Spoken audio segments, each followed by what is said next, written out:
What if I told you that the man who built the largest empire the world has ever seen didn't just rule with his sword, but also with his harem? Genghis Khan's name is usually tied to fire, conquest, and rivers of blood, but hidden behind the battlefield was a different kind of empire, an empire of women, wives, concubines, captives, even warriors. Some were cherished, some rose to power, and others met tragic fates no one dares to talk about. This isn't the story of battles or maps. It's the story of what happened in the shadows of the great Khan's court, and why his treatment of women remains one of the darkest, yet most fascinating mysteries of his reign. Genghis Khan earned the name the Khan of the Burned Earth for a reason.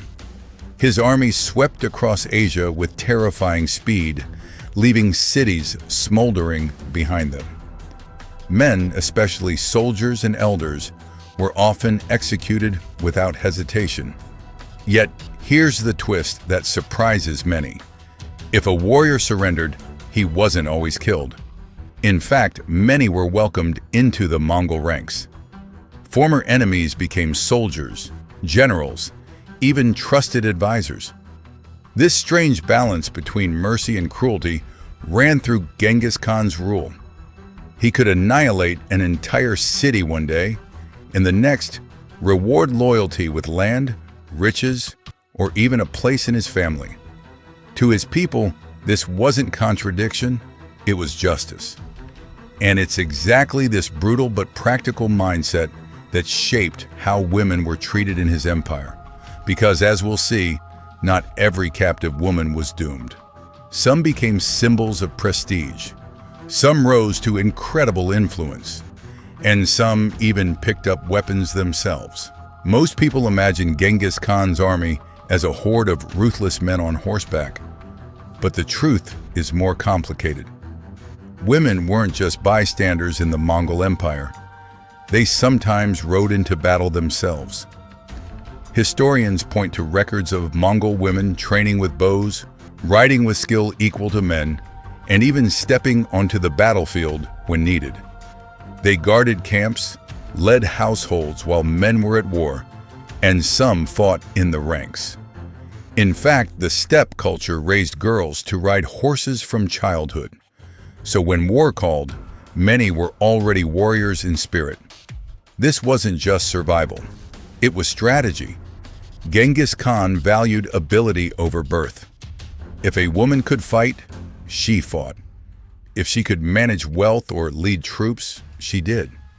It wasn't equality by modern standards, but compared to much of the medieval world, it was shockingly merit-based.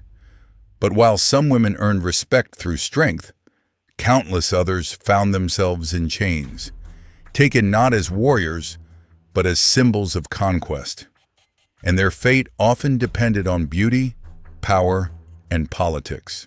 When cities fell to the Mongols, it wasn't just walls and treasures that were taken. Women, especially those of noble blood, were considered the greatest spoils of war.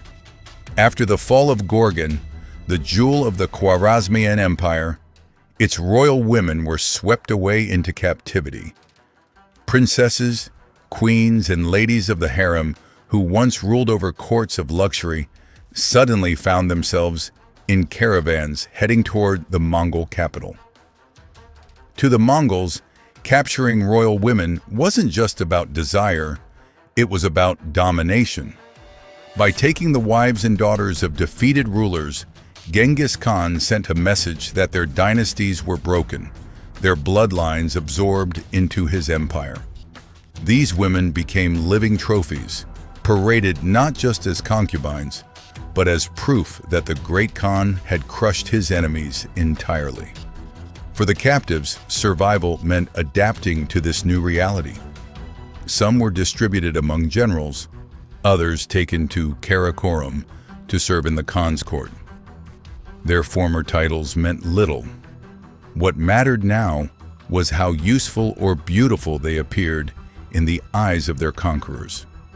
And among these women, one detail stood out. Those with European features were often valued above all others. Pale skin and unusual beauty were seen as rare prizes in the East, which brings us to the darker side of the Mongol harem, women as symbols of status. In the world of the Mongols, women weren't just companions, they were status itself. To claim the wives and daughters of fallen rulers was the ultimate sign of victory.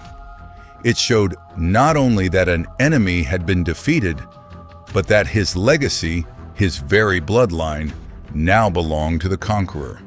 European women, in particular, were seen as priceless treasures. Their pale complexions and foreign beauty made them rare symbols of prestige in the East. To present one to a commander or to the Khan himself wasn't simply a gift. It was a badge of honor, proof that you had triumphed on the battlefield. The Mongols believed that a man who failed to protect his women didn't deserve to live. In their eyes, beauty wasn't just personal, it was political. And with every new conquest, the empire's harems swelled with captives who stood as living reminders of Mongol superiority. But here's the twist. Not every woman taken was doomed to a life of silence.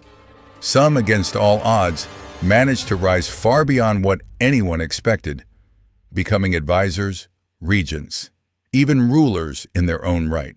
For many women captured by the Mongols, life meant obedience and survival. But a few, through intelligence, courage, or sheer circumstance, rose to positions of real influence. Take Durgan, the wife of Ögedei, Genghis Khan's third son. When her husband died, most expected her to fade into the shadows. Instead, she seized power. For 4 years, she ruled as regent of the empire, commanding respect from generals and nobles alike. In a world dominated by warriors, she became one of the most powerful women on the steppe. Another story tells of Kulan, a woman Genghis Khan loved deeply.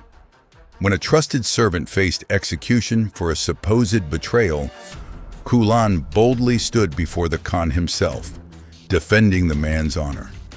Her courage saved his life, an act that proved women could wield influence, not just behind closed doors, but even in matters of life and death. These moments remind us that the harem wasn't only a place of silence. It was also a hidden stage where women could shape politics, sway decisions, and even alter the course of the empire.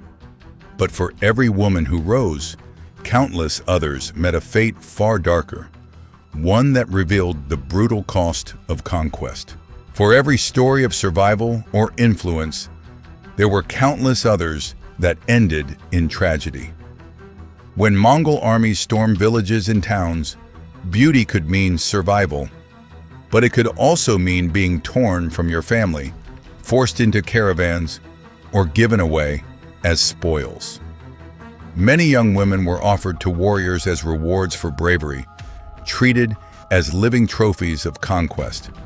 Some were traded like currency, others abandoned on the steppe when they were no longer considered useful. And for those who could not endure the shame or terror, many chose to end their lives rather than face what awaited them. It's this haunting contrast that defines Genghis Khan's empire.